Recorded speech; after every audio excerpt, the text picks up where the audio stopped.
What's up, everybody? This is Excellence Personified, Brian Carson, and you are listening to the most excellent podcast in the world of professional wrestling, indie wrestling, any kind of wrestling. Doesn't matter. Wrestling Cheers, baby. Making your way in the world today takes everything you got.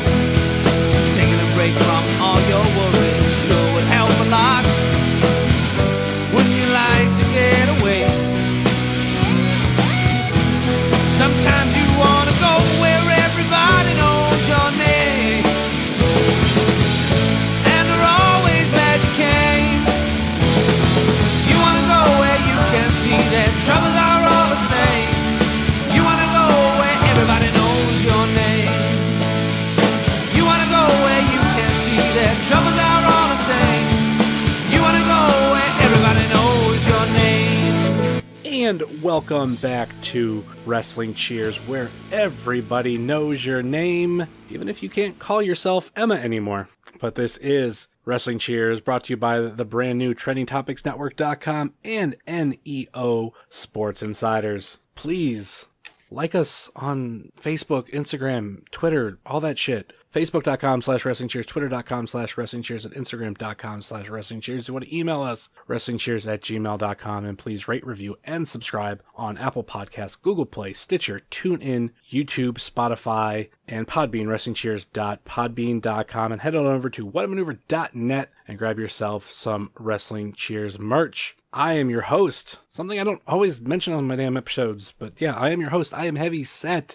This week, we are back to the regular preview-review format that we like to do, and that's going to be the next 6 weeks. We have 3 AIW shows to preview and review, so it's going to be a bumpy ride, and we're going to start off with this show. We've got a dilemma featuring Tennille Dashwood this Friday, February 23rd, 7:30 bell time at Our Lady of Mount Carmel, 1355 West 70th Street, Cleveland, Ohio. And actually, with this show, we're going to have 2 debuts on this episode and next episode, one each, all for this particular We've Got a Dilemma. So first off, we're going to start with a man returning. I think he was on maybe the last regular show I did. We have Ed from Pod Van Dam. Hello. Hi. I think I was on the last one. Last regular one. I mean, that wasn't an interview. Yeah, that wasn't an interview, which, I mean, you got mentioned on the last episode. I did. I do love Liv Morgan. That is a fact. The superior member of the Riot Squad. If Caden was on this episode, he might fight you. And then there's probably someone out there that loves Sarah Logan. Raymond Rowe. Well, if he fights you, then I'm dead. I'm a dead boy. I'd be a dead boy then. Yeah. Beat up by a burly boy. Oh, he is the burly boy. Yeah. So, all right. And we are joined by our debut for this episode, someone that I've mentioned for a very long time here on this show. Every single episode, we have Michael Moynihan from Moy Boy Designs. Hello. Yeah, I always appreciate those plugs, man. Every time I hear it, I smile real big. Well, you are the official graphic designer, which we could throw out there. It's going to eventually be out, but we are in the process of working on a Bullet Club inspired Wrestling Cheers logo. Is it because I want it? Fuck yeah, that's why. So am I like 2-3 years behind the trend? Yeah, but screw it, I want to do it. If you wait long enough, it's new again. It's all right. Yeah, if we can get the Buffet Club and Banana Club within the past year, screw it, I'm just going to do it for Wrestling Cheers too. And there are talks of other logo designs, but that is something that we are literally working on. We just started, I think, last week on figuring out what's what great goes where, and you put me in my place a couple times. Like, I thought something was better, and you throw it out there, and I go, huh, yeah, I guess you're right. That way is better. All right, we got a wonderful card here for We've Got a Dilemma. And of course, matches that we have, the woman herself, Tennille Dashwood versus Britt Baker. Filthy Tom Lawler versus Dominic Greeny. The Production versus No Consequences in a 10-man tag match. Twins versus Dedication Personified for the AIW tag team titles. Oh, I love that name. I love it. NJF versus Colt Cabana, or as I seen Colt put on Twitter today, it's current Colt Cabana versus 2001 Colt Cabana. And there's one other match that was announced. AIW, over the past 6 months, have been doing things a lot differently. And I kind of like it. Like, I mean, we always get like a match or two that's not announced, or sometimes we get a match or two that's nowhere near ever announced. And then, I think it was Absolution, we had a match that was put on the flyer, and that was it. No, there was never an individual match graphic for it. Then this current show, I should say, this past month, I noticed on AIW's Instagram stories, they threw up this match. And since then, this might not be happening, but I'm going to report it to you. For those who aren't on Instagram, a 4-way tag match. To Infinity and Beyond versus the Jollyville Fuckets versus PME versus, and here's where it might not happen exactly, or it definitely won't happen, Mance Warner versus Sean Schultz. For those who don't know, Sean Schultz has recently announced his retirement from wrestling. I think I skimmed through the announcement. I believe it was an injury with his spine, and he said he'd rather be there for his children. So, Ed, I think you had a comment on that. Yeah, I don't like Sean Schultz, and I never did. But that being said, it sucks really bad when someone has to quit doing something they love doing, and I'm not a fan of that. And I said, thank you, Sean Schultz, for allowing us to hate you for a year. Has it been just a year, or has it been longer? I feel like it's been a decade. I feel like it's been like 2 years, but I could be wrong. Or maybe it's been just a little over a year. Yeah. So that is all the matches. And like we do for this format, we pick 3 matches before the show. We're going to go over them, and then we'll make picks for all the matches. So let's start the one that Ed started talking about there. We have the AIW Tag Team Championship match of the Twins versus Dedication Personified. PB Smooth and Hornswoggle versus Dedication Personified. Okay, so I think what the most important thing here in this match is that their tag team name is Twins, and they don't look anything alike. It is hilarious. And I don't know why we're all not laughing really big, because it's my favorite thing in wrestling. That Hornswoggle and PB Smooth's tag team name is Twins. I think the only way it would be better by calling it Twins is Hornswoggle and Big Mo. Yeah? Hey, Big Mo got a shout out on Raw. Wait, what? Jonathan Coachman's really cringe, right? Mm-hmm. And this is a direct quote. He said, "Whoever wins here tonight is going to get the momentum going into the Elimination Chamber. They're going to get the Big Mo." I said, "Oh, I don't know if I like that or not." Like, oh no, it's awful. It's really, I don't know why he thought that was a cool thing to say, unless the winner of the Elimination Chamber gets Big Mo, and we don't know. Oh, shit. He signed a contract we didn't know about. And the loser gets Big Twan. But you guys, their tag team name is Twins, and it's awesome. I mean, this match was announced like earlier in the month. I mean, I was laughing, I think then. Now I'm like, I mean, not that's worn off, but I mean, still, it's a fun name. It's the best tag team name possibly ever. It's amazing. I don't want them to ever lose the tag titles just because of this. Yeah, I think I'm about the same with that. I think they need to hold the titles for a while. Just the hilarity that we can get between these two. And also, we can't forget that just earlier, last year, Swoggle was with Dedication Personified. Those are definitely the interactions that I'm most interested going into this match. Just to see, like, are they gonna, like, are Dedication Personified gonna be hurt? Are they gonna be like, I mean, yeah, cool, boss, but we want it now, or? Yeah, because at the same time, now that Dedication Personified isn't with Hornswoggle, they've earned a tag title shot, which didn't happen when they were with Hornswoggle. But at the same time, Hornswoggle wasn't a tag team champion either, so it's a win-win for both teams coming out. Well, so who's better off? Well, if there's anything for certain in this match, it's for certain that Brian Carson will chew gum. I'm hoping Hornswoggle puts someone in the Doomsday Device. Holy shit. Yeah? Dear God. That's what I want to see. It's a move. Hornswoggle, do it. Preferably do it to Big Mo.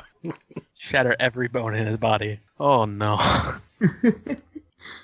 One thing I do want to mention, I had seen on Twitter, I think it was last week, Brian Carson talk about some health issues. I mean, I think he wrestled a match over the weekend, but I'm not 100% sure. So that's another thing I think going into this, will Brian Carson be able to participate in this match, or will he be fine? What do you guys think?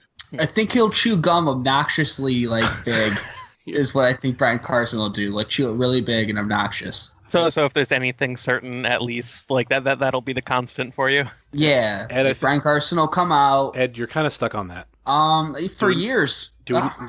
For years I've been stuck on it. Do we need to put some peanut butter in your mouth? Get the gum out? I just hate it a lot. What is it with Ed's not liking Brian Carson? You chews gum really big, you know? It just, I don't know. It triggers me. It did it when Ken Anderson would do it too. I just hate it. There's no like rational reason why. I think it's awful. What about Mr. Perfect? Yeah, I guess he did too. I don't know. Yeah, I guess heels chew gum real big, I guess. I don't hate it. Yeah. This is the toned down version of it. Mike has heard this rant for like 2 years now. Yeah. It's not even a joke. Like, it's bothered me from day one. I can't wait till we do the double ed episode. We were talking about it before we were recording about doing a double ed episode, and I think we have to just make sure Brian Carson's on it, just so you two can have your moment where you just go off on him. The fucking pants. Oh, God. So is that all we have to say about this guy? About Brian Carson specifically? Well, what about Dr. Dan? I love Dr. Dan. That's why I'm so split on this tag team, and I have been for, since they've teamed up. How will you feel if there is toilet paper brought to this show? You guys, Dr. Dan he's an Ivy League educated man, and you're tossing toilet paper at him. You should all be ashamed of yourselves. And he's an Ivy League educated man who is teamed up with your enemy. So obviously he sees something in Brian Carson that you don't. I see a man that chews gum really big. Have you ever asked him what flavor? Is it? No. What flavor? I should be able to see it though because of how big he chews it. I should be able just to look. You're in the front row. You tell me. You got a good look. I'll tell you what. Ask other Ed to put the zoom in on his camera. Actually, just find anybody there at the show. There's going to be a lot of zoom lenses at this show. Let me tell you. Or about let's talk about how quick, sidebar, how quick Front Row went for this show. I think it was before Rulers of the World, Front Row went for this one. Well, they announced the show overall, 4 or 5 months in advance? Well, at least 4, I think. And, within 2 to 3 weeks, it was all sold out. It was stupid quick, you know. Emma, huh?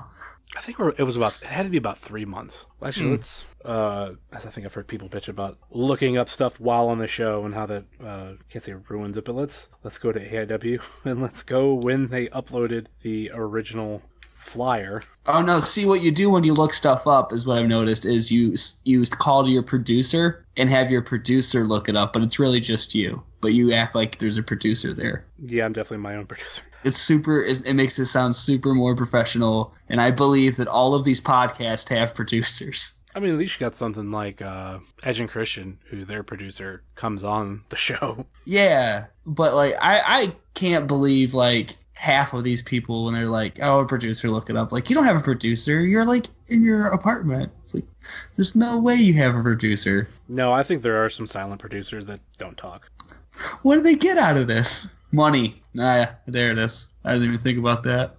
Oh. Some podcasts make money.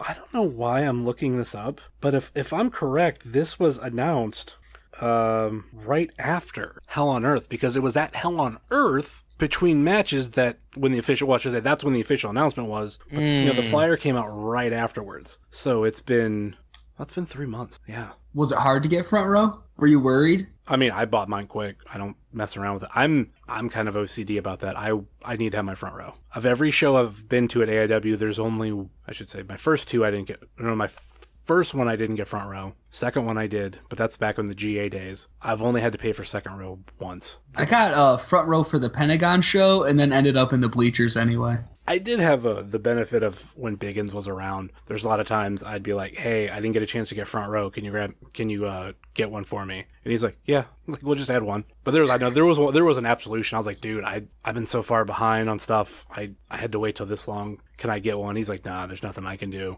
But he did the benefit of looking around if anybody said "Hey, I have a Front Row ticket," and someone did, and he hooked me up. Cool. Immediately he sent me the link to the tweet, and I jumped on it. Back to Brian Carson and Dr. Daniel C. Rockingham. Yeah, I love Dr. Dan. You do. I don't have strong opinions on Swoggle though. Either way. Wait, really? Yeah. It's fun and everything. He comes out to Newfound Glory. I like that. That's fun. But I don't know. Yeah, I don't have any strong feelings on Swoggle. I like PB though.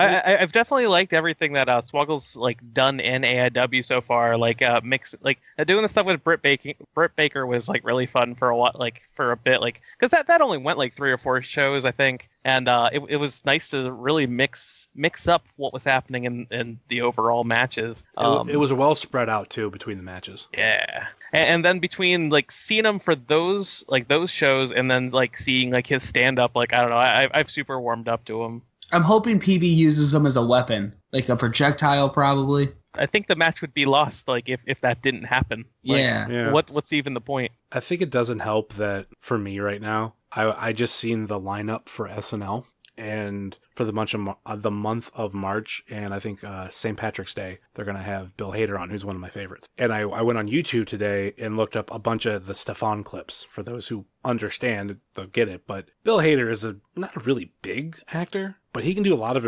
really spot-on impressions. But he had one character that was basically a gay man who would give out these really weird nightclub suggestions for his little bit on Weekend Update on SNL. And I noticed a pattern that he always would call something a human whatever, like a human boombox or a human whatever. The only one I can remember off the top of my head is Boombox, but there's much more. And he would be asked, like, what's a human boombox? And he'd be like, it's when you get a midget, you carry him around, and he does only urban rap.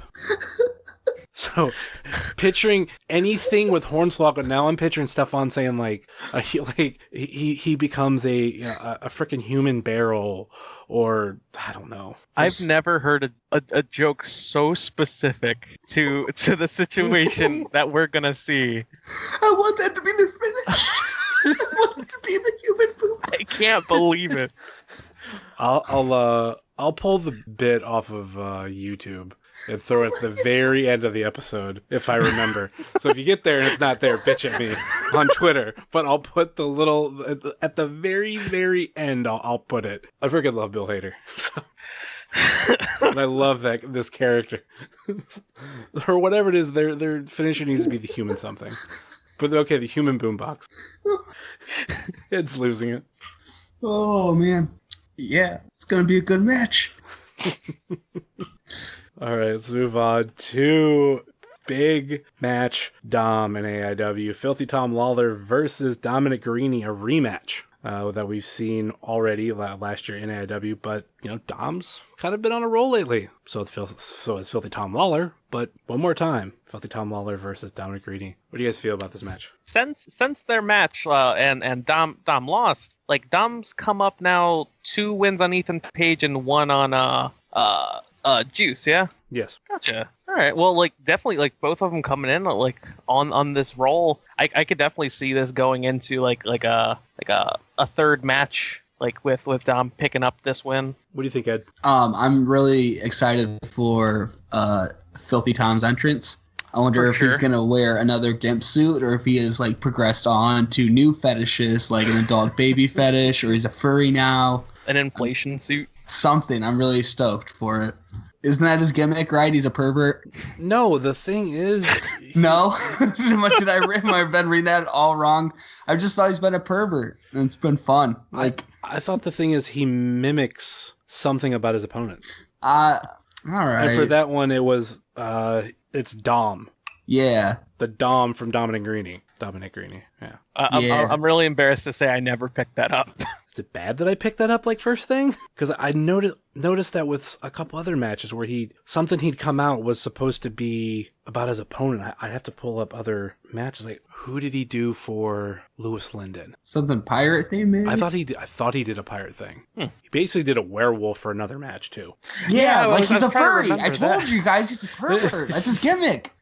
It wasn't that. It was just more or less he had like the classic werewolf sideburn. Yeah, I don't know. What do I think about this match? All right, I don't know what you do here booking wise, because I think you got to keep Tom really strong, but Dom's on a roll right now too. So I could honestly see this going either way, like more so than any other match on the card. I think either guy could win this one. Haven't you guys talked on the podcast before about how like Tom and Dom would be like a great tag team? Like, do you think any of this could like ever lead to something like that? Maybe when we like around Absolution we were talking about it, but I think now it just seems like They're both past that. Yeah, Okay. like I feel like we're going to see Filthy Tom Lawler versus Nick Gage. Absolutely. And if that's what AIW's doing, I'm nowhere near saying that's predictable. I'm saying that like that's the moment that I'm kind of waiting for. And like that's going to be a really good match and a really good build between the two. Because I just feel like they're both badasses on their own right. And them coming together in a match is going to be crazy. And Dom, like I've said before, Dom doesn't have many bad matches. I think he's correcting me and he's like, no, there's like this match was bad. And it's a lot of the early on stuff. But, you know, when he just had, like we said, the 2 matches with Paige, just come off a match with Juice Robinson, Mance Warner at the Wet Bandits. Oh yeah. That match was fucking great. I love that. And I'm not super big on a lot of like, you know, brawl everywhere type matches, but man, they beat the ever living shit out of each other that day.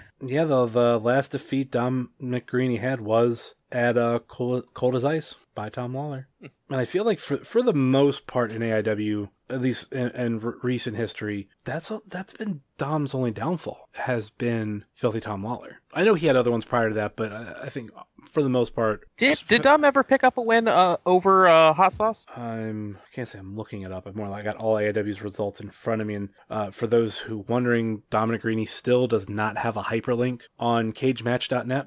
What? Yeah. Did he? I don't know if he did. Yeah. JLIT tournament. Tracy beat Dom. Yeah, that's what I'm looking at right now. Yeah. Tracy beat Dom. And then the semifinal 4-way beat him again. I forgot that 4-way existed. Like that, Tracy Williams, Dominic Carini, Mike Tolar, and Tom Lawler. Oh man, there's so many of these shows that I've been to. Like they've just all blended together. But I think it's fun over the years. Like, go look at a JLIT from a couple years ago. Oh yeah. And just see like, oh, like what happened to this person? I haven't heard from this person in a while. Or all these people are in WWE. I'm pretty sure the first JLIT I went to had Archibald Peck in it, and I lost my mind. That was at the top of my like Chikara fandom. So, him and Veronica Ticklefeather coming out, it was, I don't know. I lost my mind. I want to say that was the first one. Because The first ever JLIT? Yeah, because I know Johnny was supposed to be in that, and a bunch of other people, and then Evolve magically had a show that weekend. Oh. So they had to pull all like the Evolve wrestlers, and Chikara stepped in, and there was a lot of Chikara names in after that. And Archibald Peck was one of the ones that I remember. There might have been there another year too, but Archibald Peck, because he's a behind the scenes guy now, right? Yeah, he's like a writer or something now, like for WWE. It's great for him because I always loved his character work. Mm-hmm. That like just hopping between Archibald Peck, you know, he got to do like the Mysterious and Handsome Stranger, Mixed Martial Archie, and then just, you know, Chris Evans in ROH, like his Goldberg stint. Mm-hmm. Oh man, so much love for that guy. Yeah, Archibald Peck was entrant number 1 in JLIT, and the first year. Just throwing this out there because I got the Facebook folder open for AIW. Entrant number 1, Archibald Peck. Why did it jump from 1 to 6? Anyway, I'll just read them off. Here's all the entrants: Archibald Peck, ACH, M-Dog Matt Cross in a promo pic with just stubble. Oh, that's weird. Seems so weird now. Gregory Iron, Matt Fitchett, Ricky Shane Page, Willie Mack, Lewis Linden, Eric Ryan, BJ Whitmer, Davey Vega, Tim Donst, Josh Prohibition, Colin Delaney, Marion Fontaine, Bobby Beverly, Facade, Spanky, Colt Cabana, Flip Kendrick, and Ethan Page. Really solid list. I mean, like, I was thinking about each name and like how they're doing now, and like if they were to redo that same exact JLIT, that so much attention would come to it. Yeah, you get pictures of that are just like I said, Matt Cross, no beard, just regular stubble. It's almost unsettling now.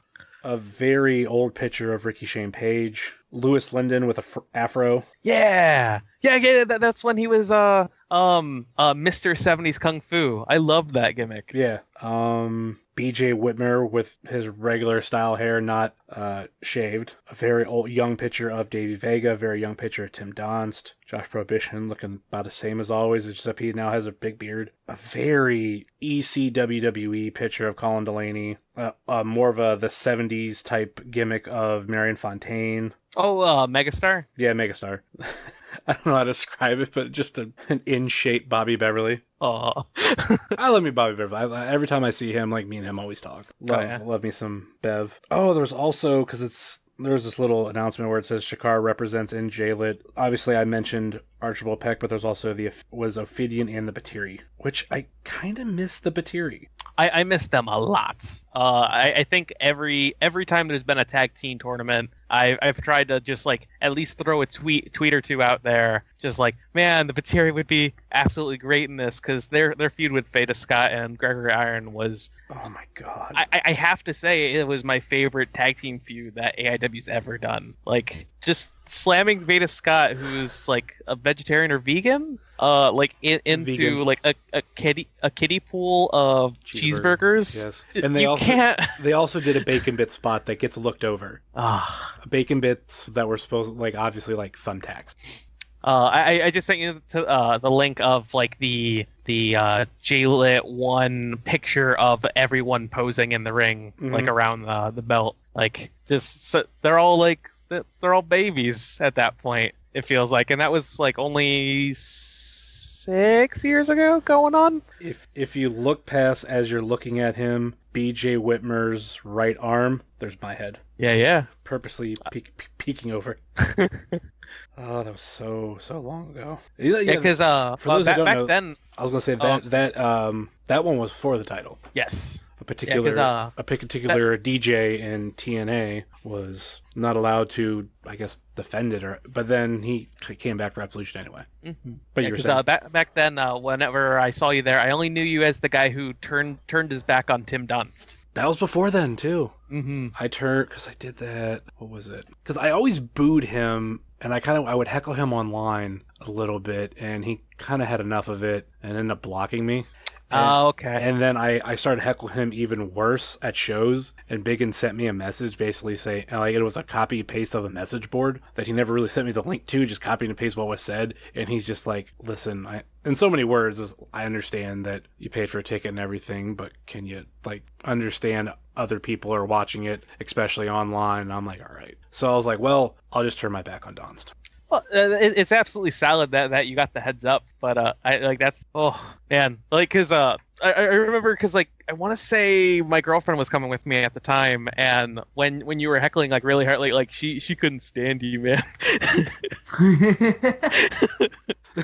Yeah, it's like a conversation long time in the making. So like it's cool to hear the other side of it. But does she still hate me? Oh, when I was saying that I was gonna be on the podcast, like, she had no idea who I was talking about. So like, it's been long enough. Okay. Yeah, we're good. Yeah. Go ahead. Sorry. I think I left with a lot of bad taste in people's mouth. I mean, I have this weird dual personality where there's times I am a complete asshole. I'll admit it. It's in my DNA. But there's also a part of me can be very nice and I can get along with people. But I don't know. There's just lines for me. So I try not to have that come out at wrestling shows anymore. Especially now when I have this show and I have my podcast name on my, shirt or hoodie. And I'm like, I'm going out here representing myself. I better not be an asshole because I'm kind of a representative. So I totally get that. Like, just like wearing out. Like, I've had the conscious thought, because like when I have my hat on with like Moy Boy designs on it, like I always think the extra thought of not being like, not that I would be a dick, it's just like to avoid situations that would put me in a negative light for them to just like, hop on and then look me up real easy, Mm-hmm. That's why I think, going for those who don't know about my issues with Donst, because I mean, there was a long time I was blocked by him on all social media. Fun fact, I'm still blocked by his personal Facebook page. Not his personal, his Tim Don's Facebook page. I think I've mentioned it to him and he just doesn't take me off, which is fine, whatever. But when he came out that, you know, he had cancer, I was just like, I can't be a dick to him. No. So I buried the hatchet, and then when he came back, I was rooting for him a little while. Like, I actually rooted for him against Gage the first time. I was hoping that he was the one that was going to come out and go up against Hardcore Holly, and he did. So I actually kind of popped for that. And then, I mean, I kind of got back to my normal, where I'm just like, I'm not really a big fan of him. And I openly told him a long time ago, I'd just rather boo you. Because when I first started coming, I liked Johnny Gargano, and that's who your feud was against. And ever since then, I just like booing you. I've always preferred heel Tim Donst, like, because like coming from seeing him in Chikara to then seeing him in person a lot for AIW when I started going, that was like the top of him having a little faction, like, you know, with Veronica Ticklefeather and like the European guy, I can't Jacob. Jakob Hammermeyer? Thank you. Yes. And like there was like a whole show where he took over for Loudspeaker. Gavin, and he was the best announcer, being just his like bully jerk self, and I laughed the whole time. And then getting to see him all the time, it just turned into overexposure, I think.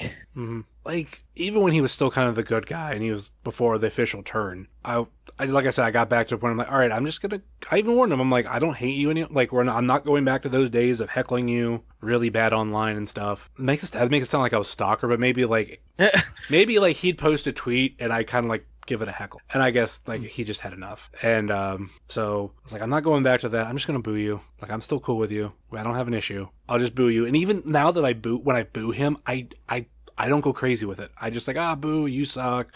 And obviously with the Gage stuff, I went crazy on the whole Gage spectrum, but that's a different story. So the background of my hatred for Donson. Fun note, I'll just throw it out there. I've tried to get him on this show before. Oh, shit. Yeah. He's not really good at answering emails, even when I show him the email. And he's like, all right, resend it to me. And he still isn't. I gotcha. He still isn't. Has he been on many podcasts? I don't think I've ever... He did one particular show that I'm not going to mention his name. Sure. Of a former AIW fan. Or return, whatever kind of AIW fan. Because actually, like, I think Donson and I have a lot in common, which is crazy. Both of our favorite video games of all time is Legend of Zelda: Link to the Past. We both love Ghostbusters. We both love Teenage Mutant Ninja Turtles.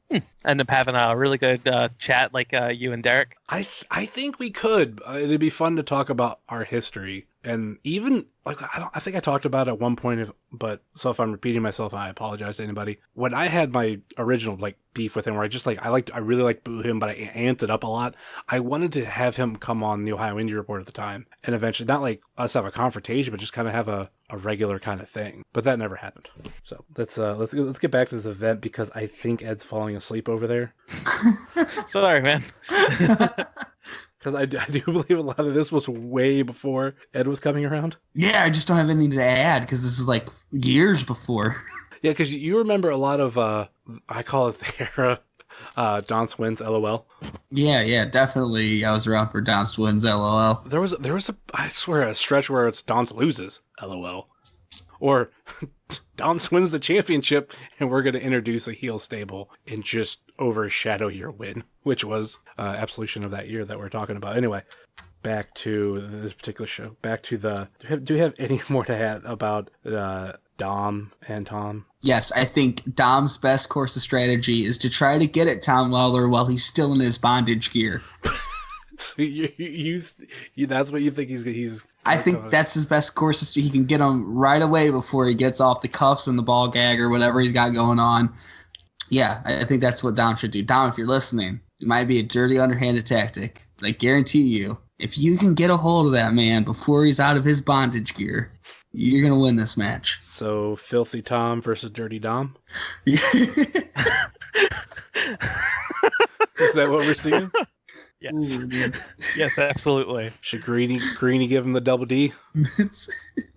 And then they're a tag team. Be a dirty dick move. Call them the Filthy Animals. I like it. Just use that the Filthy Animals theme music from WCW. Did they have more than one? Wasn't it Conan rap song? Isn't that what they came out to? I think there was another one. Huh. Oh, were they all rapped? Did Billy Kidman rap? I'm kind of remembering Billy Kidman rapping. There's two that I remember. The one that I remember most is the one that was on the WCW soundtrack, but I want to say there was another one where they all rapped. Yeah, so Billy Kidman rapped. Wow. Wrestling's really weird. Or was that when Conan was still in the NWO? I don't know. Here's my thing about WCW on another tangent. This is what happens when Ed's here, or even when I'm here. I'm not a huge fan of WCW because I feel like, in my mind, a lot of it blurs. And I think there's people out there who are hardcore fans who are like, no, that's just WWE's revisionist history. No, that's how I remember it. I was more a WWE person, or WWF at the time, but I felt like WCW, for the most part, it blurred. Like, to me, it's pre-NWO or pre-Hogan era, NWO era. We're going to do the New Blood versus Millionaire Club era. And then there was like this last little bit before they shut down. Maybe you want to call it that was maybe the Mayhem era, if that. I don't even know. It's just, like I said, it's just the same shit to me. I can't find if Billy Kidman rapped for sure, but I also have just convinced myself that it did happen. So I'm just going to stick with that and never figure it out. I'm just going to assume that Billy Kidman rapped on their theme song. Yeah, it's all blurring together. So I also want to say Rey Mysterio is in one of the songs rapping. Oh, no, definitely him and Conan have a rap song for sure. But he also did the one for WWE Original. Oh, that album is amazing. I think it has Rikishi's put a little ass on it. It's a classic. I like the Dudley Boys one. Yeah, Bubba Ray Dudley's a terrible rapper. Oh, the making of that one, they actually, I think that I bought the one with the DVD. The way they did it was they would record it like line by line, not necessarily to music. They were trying to like get it and chop it up, I believe. Yeah, it's like the Total Divas episode where Nikki Bella tries to sing her own music and Jim Johnson nearly has a stroke because it's so difficult. Anybody else watch Total Divas? Just me? I did for a while, but then I got behind on a lot of TV because, I mean, Natalia's in it. Hello. I love me some Natalia. I'll watch any show that Natalia's in, but I just got so far behind. The only snippets about Total Divas I ever got was from Ed's podcast. Oh, yeah. Back when it was weekly, we had a Total Divas, talk every week. Oh, yeah. That show was amazing then. They had that scene where, Tamina Snuka and Natalia and Naomi are outside of this bar, and Natalia's crying because she feels old. And then all of a sudden, this little drunk man, tries to bully his way past them, and they, yell at him. And then, the guy squares up like he's going to do karate. And then, Tamina Snuka scares him off. But then, they're instantly back to Natalia, crying. And so I don't know if that was planned. And, I was honestly confused. Because it didn't add anything to the scene. And it was really random. And then they went back to doing what they were doing before. So I honestly think this little man just tried to fight them. All reality shows are scripted. Total Divas is scripted. Oh, yeah. That's right. I know. That's what I'm saying. But why would you script that way? It's probably one of those things that happened. And they're like, fuck it, we're just keeping it in. I hope so. It helps make the scene. But yeah, anyone who knows me, I love me some Natalia. When I met her early, was it last year? Or 2 years ago. One of the greatest moments of my life. Because she was so nice. Is it because she's Canadian? Probably. But I don't give a fuck.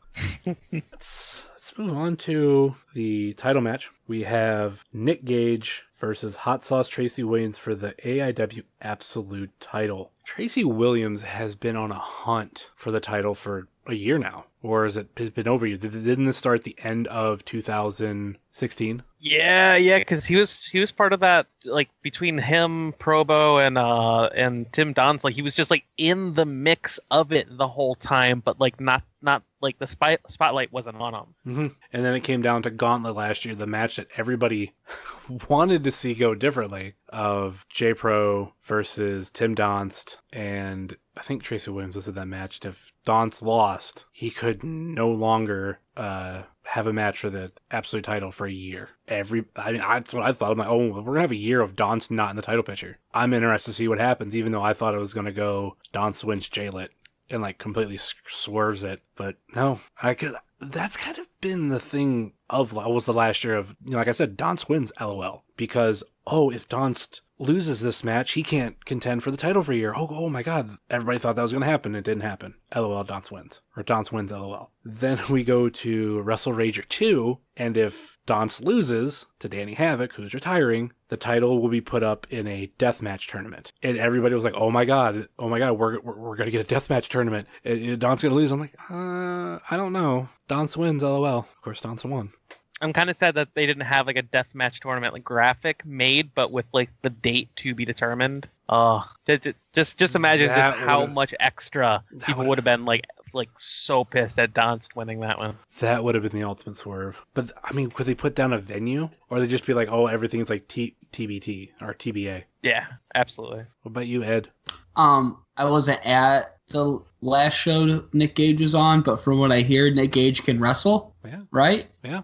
So that I'm really interested in seeing that actually, because he's gonna have to with hot sauce. Like, I'm really curious to see like Nick Gage wrestle. I want to see if this match can like stay within like the ring / Nope.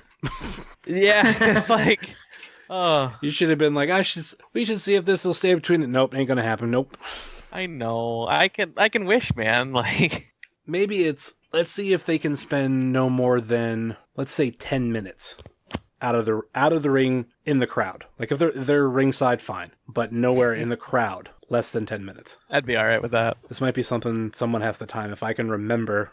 No promises. But yeah, coming off the win against Kingston for Tracy, like that match was so good. Like even with like the kind of shaky ending with Kingston, like, you know, like being hurt a bit, easily in like with one of my top 5 matches for AIW like that whole year. So I am really stoked to see just like what comes out of this match.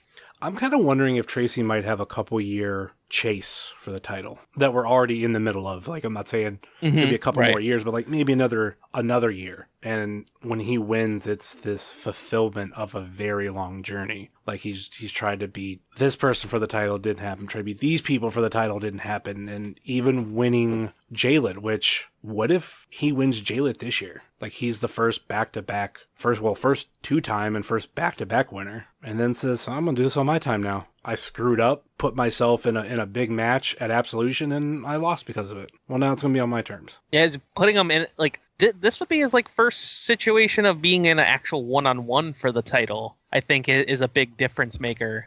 Because everything else has been, like I was saying, in the mix with Josh Prohibition and Don, so he never got, like, a fair, you know, quote-unquote chance for it. Oh, yeah, that is the main thing I did notice. I don't think he's ever officially lost.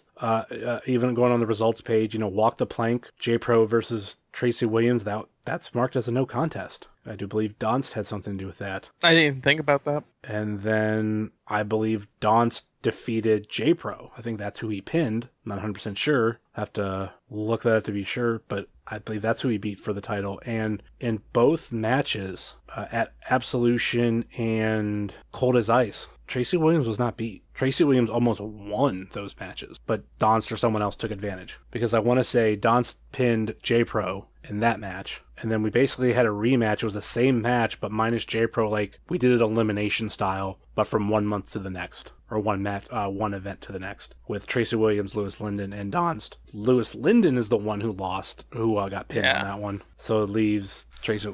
That's the thing. He has yet to be. Oh no! Do you know who's not booked for this event? Who's that? And we've already talked about him. Donst or Linden? Donst. Okay. I mean, I think it's about time for just take a break from like several people we've been seeing the last 4 or 5 years straight. Even if it is just like a couple months, I think just let the event breathe. Yeah. Well, even like Ethan Page, like I know he's not on this show, and I think when I spoke with him, he's not going to be back till April. Which I mean, part of it. Oh, was that a spoiler for you? He's upset because that's his favorite, man. Oh no! Oh, you can't. He didn't know. You can't. No. You can't cradle his balls till April. Oh no! Whose balls are you gonna cradle? Not Brian Carson's.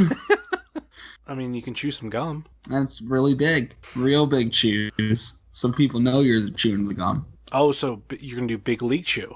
Oh man, I had some Big League Chew the other day, and it was mediocre. It was not as good as I remember. Yeah, but okay, whose balls are you going to cradle with the show? All right. Tom Lawler's because he's a pervert, right? I guess that's the... But what about Joey Janela? Oh, yeah, never mind. Joe Janela's on the show. What was I thinking? That Oh, man, that match is going to be great. Oh, I can't wait. that match announcement for Joey Janela's Spring Break 2 Yeah. of the Super Nintendo style, which to me, it looked like WWF Raw, Royal Rumble, like the Acclaim games. Like It that- for sure was. like The that sprites style. were for sure that. Yeah, it like, especially because there was Shawn Michaels, like that looked like his exact sprite from the games, and then it was just them creating sprites out of the other wrestlers. Oh my god! The match was okay, but I think I was like, I want to play this game. This game looks fun. Where can I play as Joey Janela, team up with Glacier, have Marty Jannetty come out of nowhere, have an attack of have attack of multiple dinks. What else am I missing? Every match announced for that show makes me sadder and sadder that I'm not going to be there this year. I kind of want, I don't think I'm the only one. I want AIW to bring in Pierre. Oh yeah, that'd be awesome. If they could bring in Pierre, I could say I've met both the Quebecers, because I met the Mountie / Jacques at WrestleCon, and the only reason why I met him is because a friend of mine has an online gimmick of the Mountie. And our joke is he's the greatest Intercontinental Champion of all time. And when I met him, I told him, I'm like, you're the greatest Intercontinental Champion of all time. He had a huge, like, fucking laugh on it. Not like, oh my god, like, He's like, he said I was the greatest Intercontinental Champion. Jimmy! Like, Jimmy Hart was right next to him, and he's like, this guy said I'm the greatest Intercontinental Champion of all time. That's beautiful. I love that. All right, let's get back to this match. Tracy Williams, Nick Gage. Yeah, I definitely see Nick Gage having just a long run like with this belt. Like it's been building up to it even before he went back to to prison. So I definitely saw that coming around the corner, and then like he's back and he's just gonna go on a warpath. And like I love the idea of Tracy having like another 6 months to a year build to winning the big one for him. I think my main thing is I want to see a lot of these style matches. It kind of sucks that Ray Rowe is now in WWE, because I think him and Gage would be interesting. Yeah, that would have been so good. Like I think I mentioned it, we talked about Death Row, that Pentagon versus Ray Rowe is probably my favorite Ray Rowe match. It was short, like 10, that was my only 10 thing minutes. on it, but it was fucking brutal. They also started right out of the curtain for Ray Rowe. Like Yeah. there wasn't much in between, so I thoroughly enjoyed that match. But there's a lot of other matches we can get with Gage. Dom, Tom. I've heard, and I haven't got any confirmation of this, we could possibly see Juice Robinson back at some point. Yeah, they mentioned that on their most recent podcast. Yeah. So imagine Juice versus Gage. Because we know, I don't say Juice. I was thinking Kevin Owens when he got busted up, but it was more how hard that Juice can hit. Right. I wonder, out of all these factions and tag teams we've been having lately, if anyone's gonna break out into single stuff within this next 6 months. Because I definitely love to see imagine the polar opposites of Magnum CK versus Nick Gage. I hope Magnum CK has a long run in AIW. I mentioned on the show last week how there's plans of having a interview with the whole production. I'm halfway tempted on doing an interview before all that with just him, because the dude has a lot to talk about. I've heard him on 2 different interviews and talk about kind of 2 different things. And the thing that I would love to talk to him about is when I was in high school, I was in drama club, and he actually has a theater background too. So just to talk about that kind of stuff would be absolutely fun. I'd love to hear that. But yeah, I think when you mentioned, the first person I thought of was, Magnum CK as a breakout.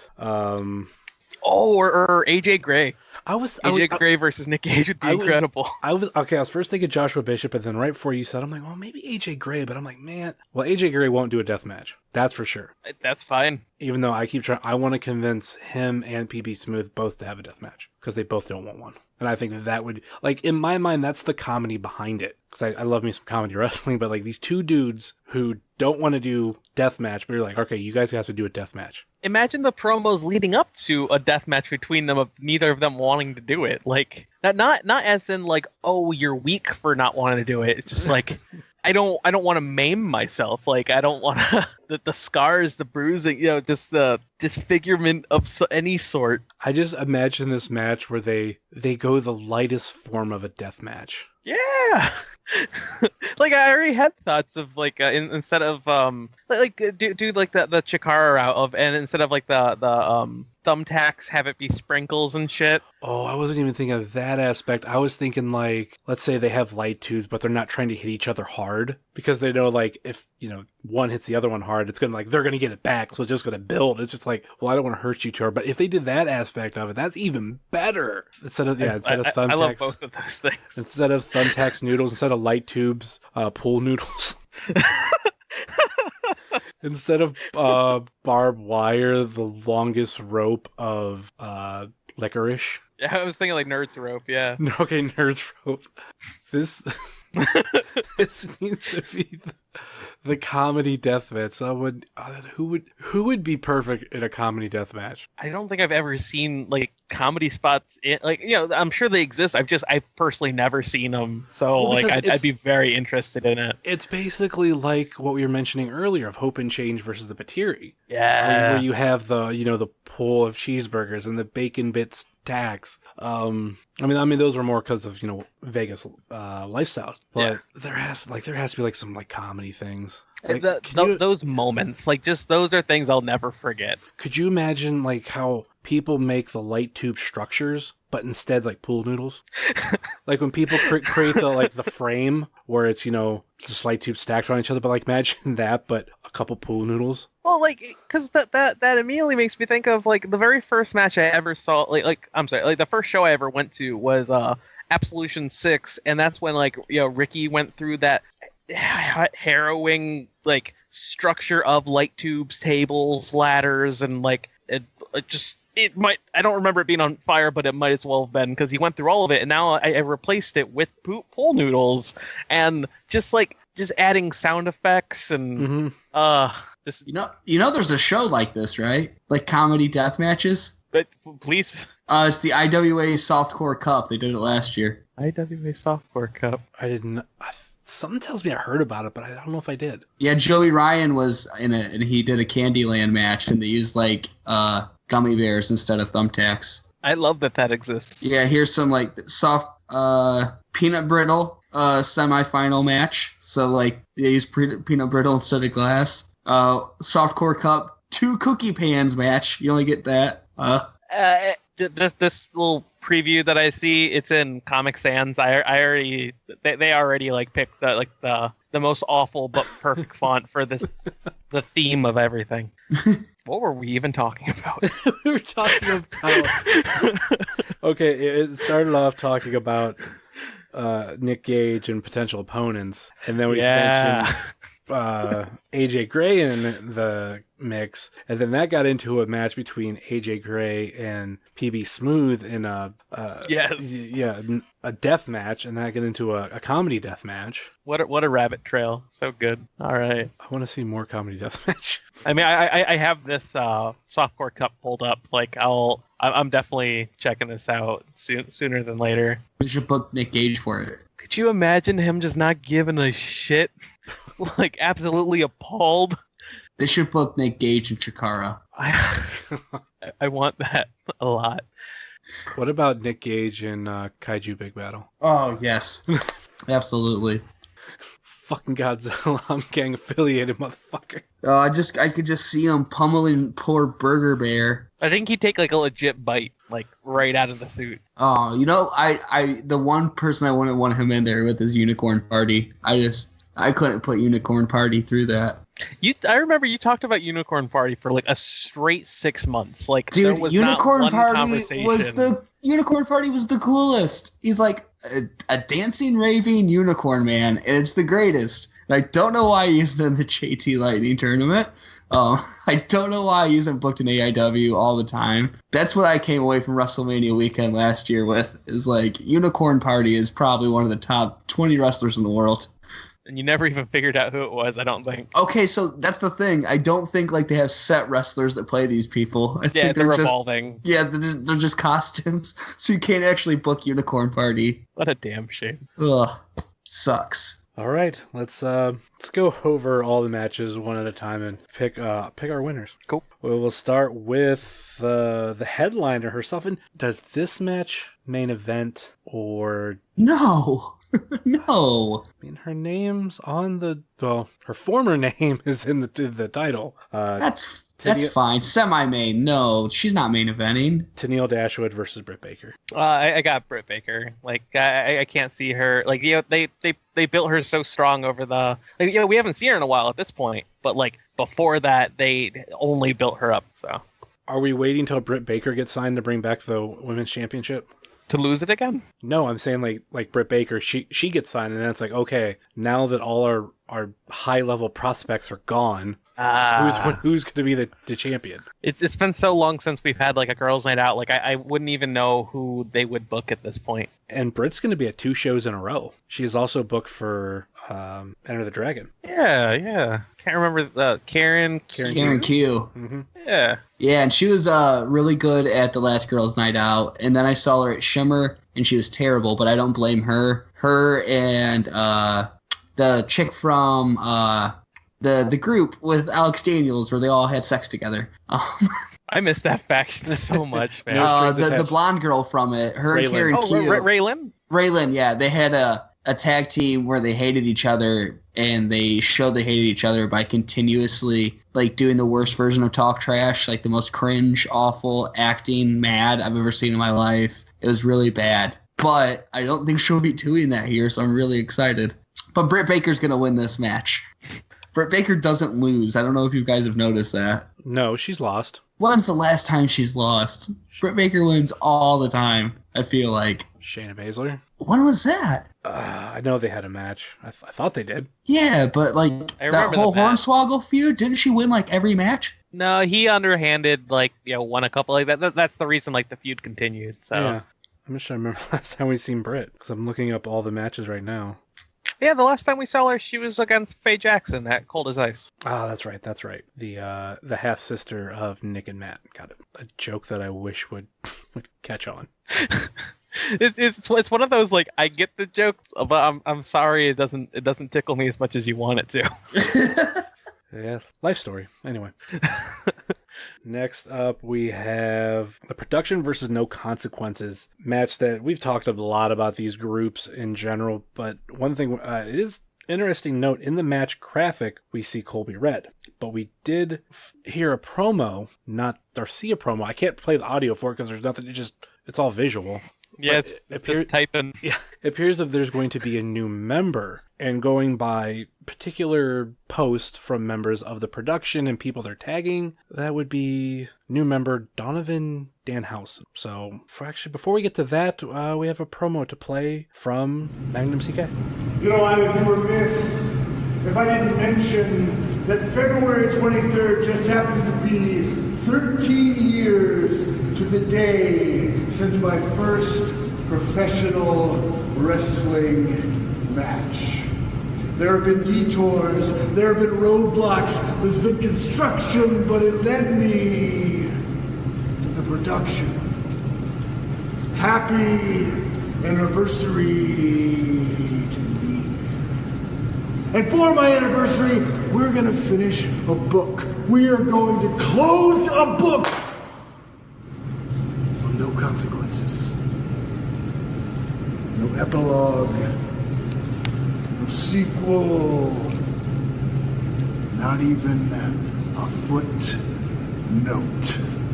You see, boys, kids, By now, you know exactly what it means to be in the ring with Magnum CK. You know how it feels.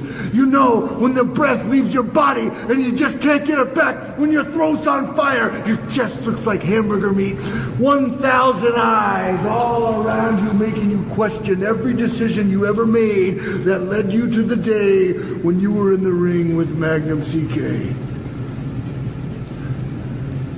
The 23rd will be no different. The only slight variation is that it will be your last chance as you lay in the middle of my ring and you see me fly off the top right toward you. As the last light leaves your eyes, you will hear one refrain.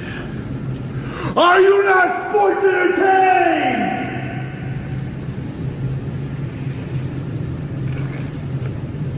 And they will be.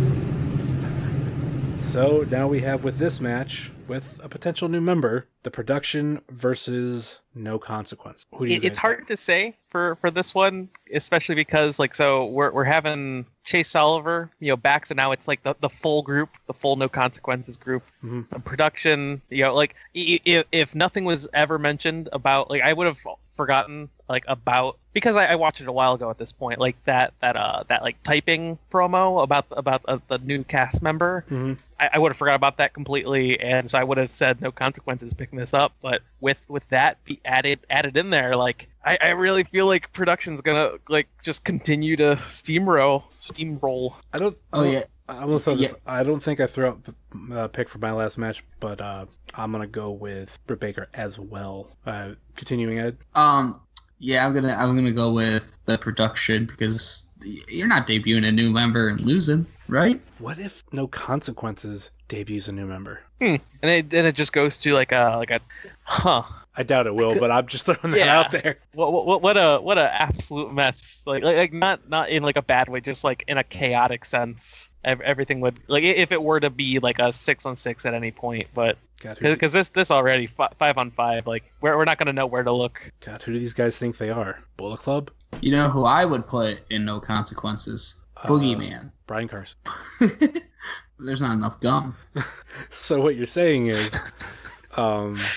we need to see Brian Carson cosplay in a match as Roddy Piper from They Live, because he's there to kick ass and chew bubblegum, but he's all out of bubblegum. He's all out of bubblegum. I can tell you right now that from day one that man has never been out of bubblegum. I gotta go with my boys at Production. Sorry, Josh. Sorry, Trey. Going to Production. Next up, we have Joey Janela versus DJ Z for the AIW Intense title. Janela's had the title for a year now, right? Has it already been that long? Didn't you? When did it? Abso? Or it's all blending together now. Yeah. Yeah, all of his matches, they've been solid, really entertaining. It just there hasn't been a lot of storyline with them. It's been the only thing I wish it had more of, but fun overall. Wish there was more Glacier. I do wish there was more Glacier. That was a travesty. That was heartbreaking. Oh no, I'm wrong. I am wrong. It's not a year. So there's someone bitching at me. It's marked down as 215 days. For some reason, Absolution seems a lot farther away. I thought we were past that. Yeah, we are at 215 days of the Joey Janela reign as of right now. Gotcha. He is still under half of the Alex Daniels reign, which was the longest reign of a Intense champion. I miss Alex Daniels so much. Please come home.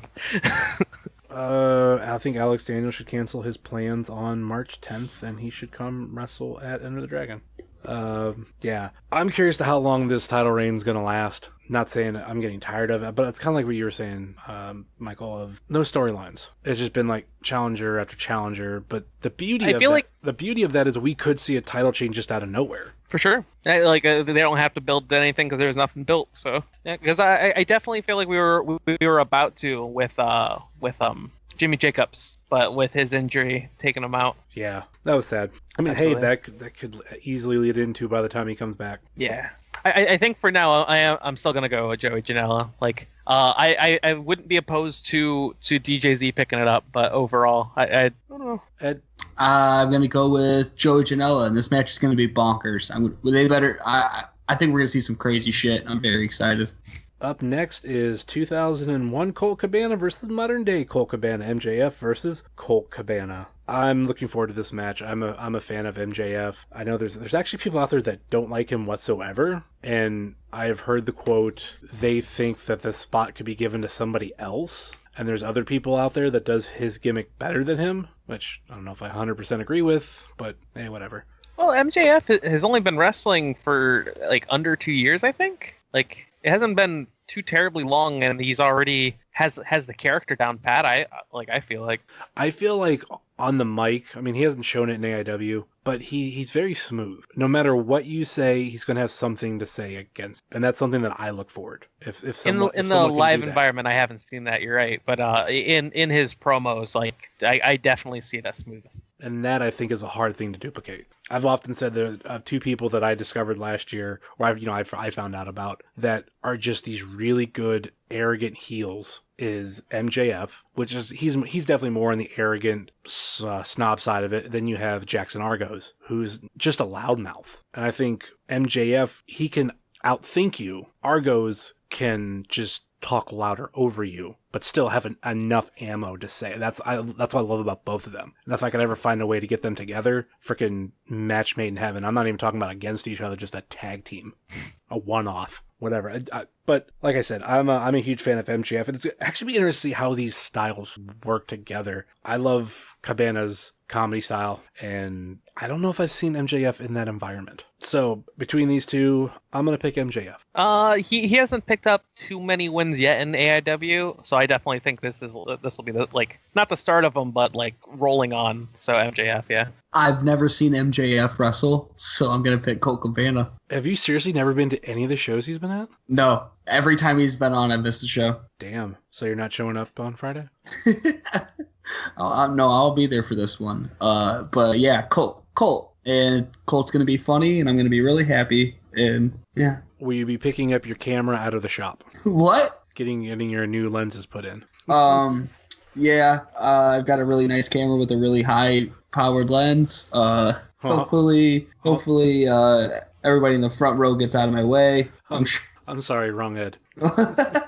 The match that I mentioned earlier, just because it was somewhat announced, and we'll just speak on it really quick. To Infinity and Beyond versus the boys from Jollyville, aka the Jollyville Fuckets, versus PME versus maybe Mance Warder, and maybe if he is in the match with a different tag team partner. I'm saying, I'll say this: if they're in the match, Mance Warner and a replacement tag team partner, Mance Warner. If not, and they just do a triple threat, I say fuckets. I'm actually gonna go with PME. They've been like all their matches so far in AIW, like BM the Bar shows, or like I think the 2 in Mount Carmel now. They've been so solid, and they were like a hair close away from picking up the their last like tag team scramble, but then Dedication personified like snatched it from them at the last second. So I definitely think PME is on their way up. Ed? I am picking Mance Warner and the Duke. Yeah, I'm kind of wondering if we are going Mance Warner and Duke route, but I mean, I'd love to see somebody else but the Duke in there, but I just don't know who you would book. That's another situation of think of the banter. Like, I want to hear them communicate with each other. Obviously, if you find a replacement that's not the Duke, it's got to be someone from the South. So I don't know. Just pop Kurt Hurts in there. Here you go. Who you got, Ed? I think it's gonna be the Duke. So I'm gonna Mance Warner and the Duke. Who's your pick if they're not in the match? PME. Okay. They've been on kind of a mini roll lately without like winning a lot. You know what I mean? Highlights, absolute highlights of each match. Speaking of mini roll, we have the AIW Tag Team title match. Twins, PB Smooth and Hornswoggle versus Dedication personified, Brian Carson and Dr. Daniel C. Rockingham. I had to jump on that transition because it was perfect timing. I loved it. I can't see Twins losing this early on. Like they're going over. Like, but I am super interested in seeing the interactions with Dedication personified and how that escalates. I think Twins wins it with the human boombox. I was going to say the exact same thing. Yeah, but yeah. I know I have to remember to throw that at the end of the episode. God damn it. Yeah, I'm gonna go with Twins too. Filthy Tom Lawler versus Dominic Garrini. This one's tough. It is, because I feel like the other matches I kept going Dom. I think I was like, well, I think Dom's going to win. And then we got to the second match. I was like, well, Dom's going to win and we'll have like a match later on. Now we get to a third match and it's 2-0. Part of me wants to go, well, go Filthy Tom. So if Dom wins, fine. Or just go Filthy Tom. And if, he wins, fine. I think Filthy Tom's gonna, he's gonna get it after a hard fought battle, and then go on to Nick Gage. Yeah, I'm going to go Filthy Tom too. I'm going to go Dom, just to be different. Fair. I could see it going either way, so yeah, I'll just pick Dom. You just didn't want to be too submissive for that one? I think he's going to take my strategy, and I think it's going to work. And then that leaves us with the title match. Absolute title match. Nick Gage versus Hot Sauce Tracy Williams. This is the era of Gage. Murder, Death, Kill, gang affiliated.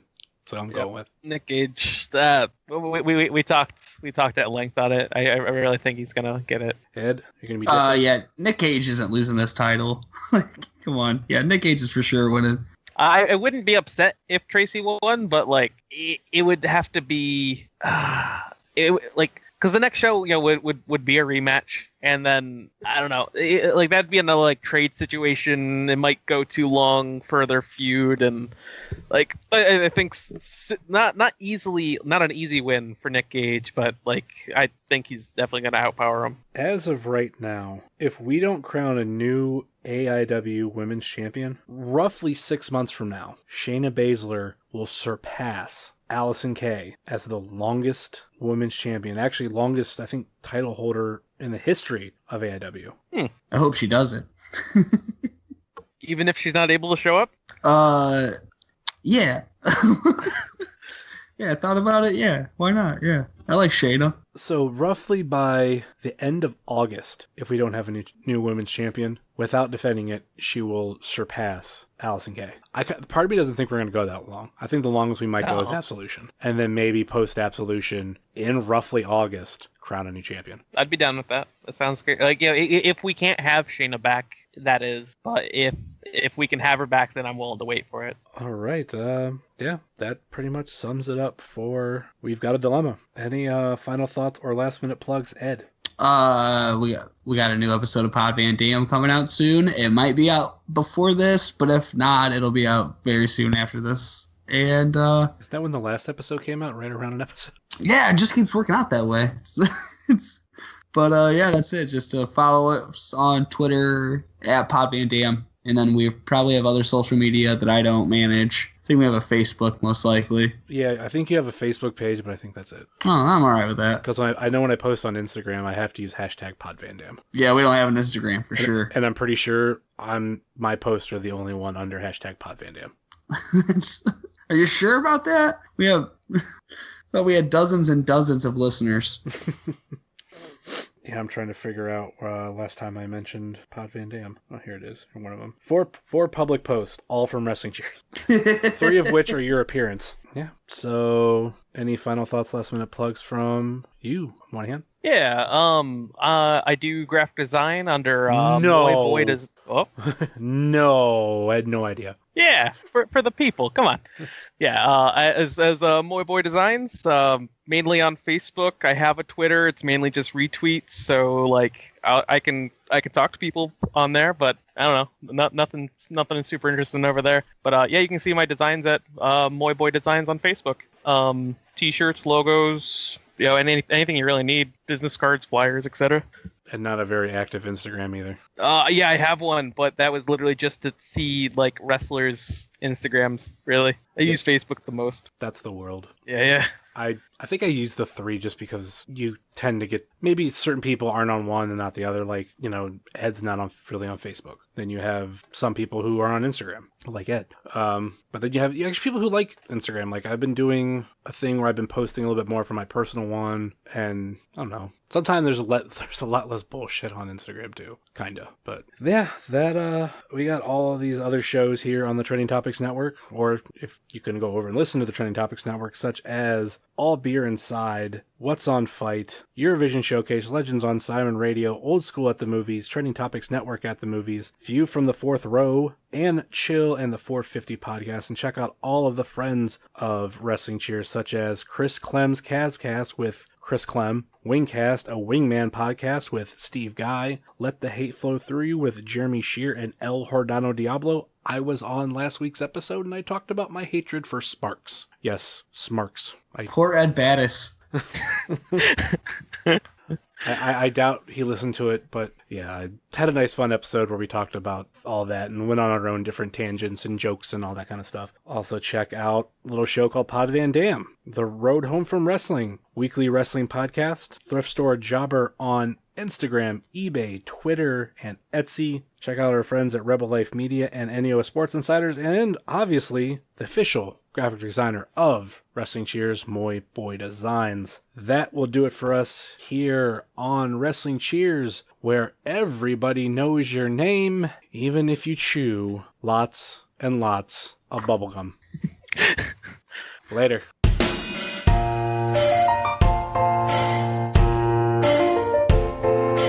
Making your way in the world today takes everything you got.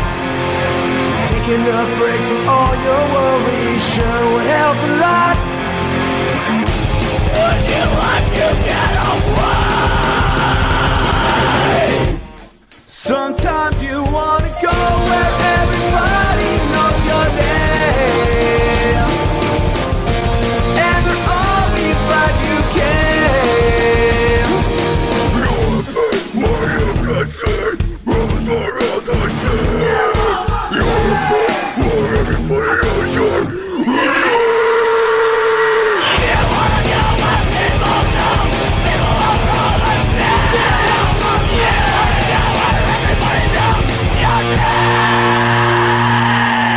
And specifically places where families can go. Right. So really, you have the whole city to play with. New York City. Yes. So if you could just, tell us some places that would be appropriate. For, say, like moms, Mommy, dads, daddy, kids. kitty. And, if there are any places for people like that. Yes. New York's hottest club is Slash. No. This place has everything. Glass, steam, bear traps, and just when you think the fun is over, knock, knock, who's there? It's Black George Washington. All that in a party room filled with human bath mats.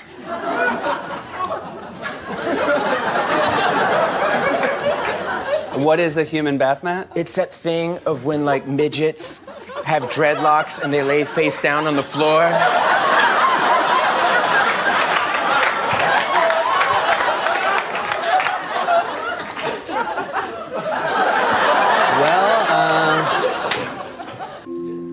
I just get emotional around the holidays, Stefan.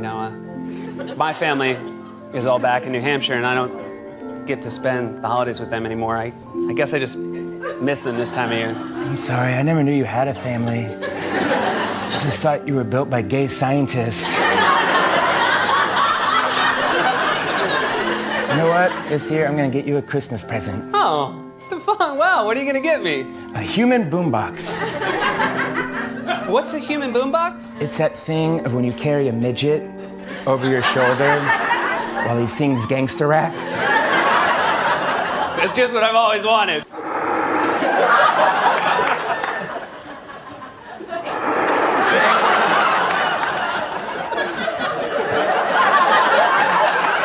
Located in an abandoned white fish factory in Little Israel. This place is gonna have everything. Ghosts, ghouls, goblins, my son.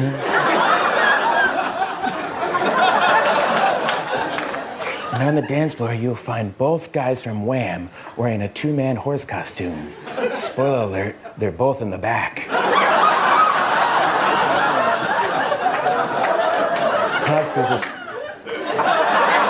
special guest. Have you heard of Blackula, the Black Dracula? Yes. Well, they have a Jewish Dracula. Oh, what's his name? Sidney Applebaum. Okay.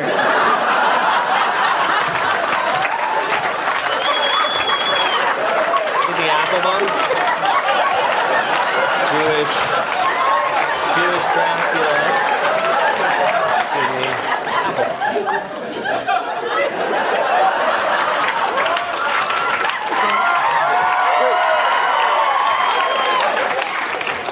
For a healthy snack, Oh, that'll be good, yep. hit the bar and have some Frasians, raisins that look like Frasier.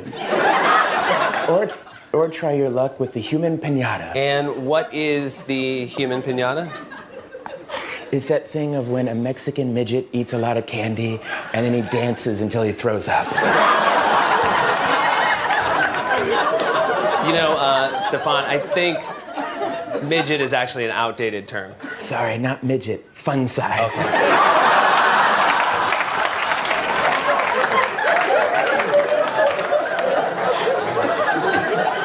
Stefan,